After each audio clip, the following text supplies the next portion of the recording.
For example, some of you brought up George Floyd in the chat, and I saw that. But it's interesting to me that the George Floyd conversation was one that you started having because you had permission. If white folks had never decided to put George Floyd on TV, you wouldn't have been talking about him. And the reason I know that you wouldn't have been talking about him is because there's kids that die in Chicago every week, and you don't talk about none of that.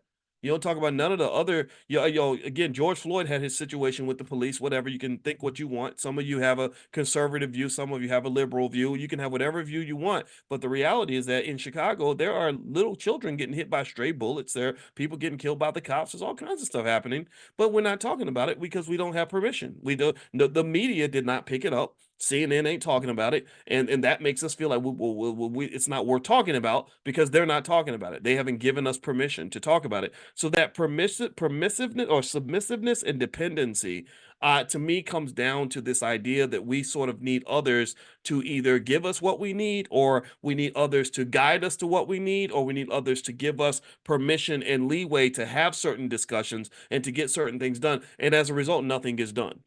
As a result, we sit and we say, what's wrong with our neighborhoods? Why don't they do something about our neighborhood? Well, nothing's getting done because you're not doing it. You're not doing it. Or even the education conversation gets on my nerves. I don't care about all you talk sitting there talking all day about when white people are going to build us better schools. We should be educating our own kids. If your kid's not getting educated, that's your responsibility. That's your fault. That's your job. And I'm doing my little part.